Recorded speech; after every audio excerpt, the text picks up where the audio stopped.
અમદાવાદમાં નવો police zone 8 કાર્યરત થયો. અમદાવાદ શહેરમાં કાયદા અને વ્યવસ્થા વધુ મજબૂત બનવા માટે નવા પોલીસ ઝોન 8ની વિધિવત શરૂઆત કરવામાં આવી છે. હાલ આ ઝોનનું સંચાલન રામોલ પોલીસ સ્ટેશન 3 રૂમથી શરૂ કરવામાં આવ્યું છે, જે નવા ઝોન 8 હેઠળ ઓઢવ, રામોલ, નિકોલ, બટવા અને બટવા જીઆઈડીસી વિસ્તારો સમાવેશ કરવામાં આવ્યો છે. સાથે નવું વસ્ત્રાલ પોલીસ સ્ટેશન શરૂ થતાં આ ઝોનમાં કુલ 6 પોલીસ સ્ટેશન કાર્યરત થશે. સરકારના સુપરવિઝન અને ઝડપી કામગીરી માટે તમામ પોલીસ સ્ટેશનો 2માં ડિવિઝન વેચવાની યોજના બનાવાઈ છે.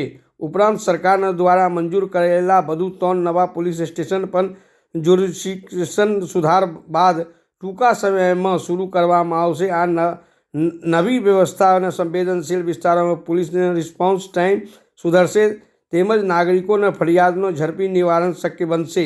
ત્યારે વાત કરીએ તો આજે જે સુરક્ષા વધારો મજબૂત, ઝડપી અને અસરકારક બનશે. જે રીતે પોલીસ રિસ્પોન્સ ટાઈમ સુધરશે અને ફરિયાદ. આજે આપણે અહીંયા ઝોન 8નો ઇનોગ્રેશન કરવામાં આવેલ છે. એટલે એક્ઝિસ્ટિંગ રામોલ પોલીસ સ્ટેશનમાં 3 રૂમ એના માટે નક્કી કરી અને આજે એનું ઉદ્ઘાટન કરવામાં આવેલ છે.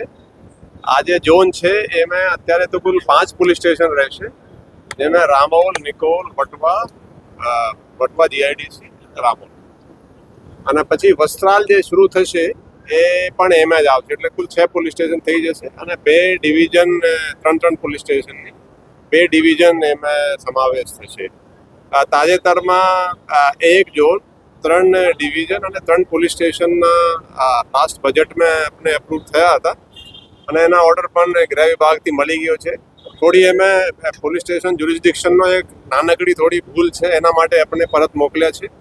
3 પોલીસ સ્ટેશનની જગ્યા પણ આપણે હાલ નક્કી થઈ ગઈ છે, કેમ કે પોલીસ સ્ટેશનમાં થોડું એરિયા વધારે જોઈએ. કમસે કમ 6-7 રૂમ હોય, એમાં પીએસઓનો રૂમ હોય, પીઆઈનો રૂમ, લોકઅપ વગેરે જોઈએ, થોડા લોકોને બેસવા માટેની વ્યવસ્થા હોય, ડી સ્ટાફના, એટલે થોડા એમ 6-7 રૂમના એ રીતે આપણે નક્કી કર્યા છે.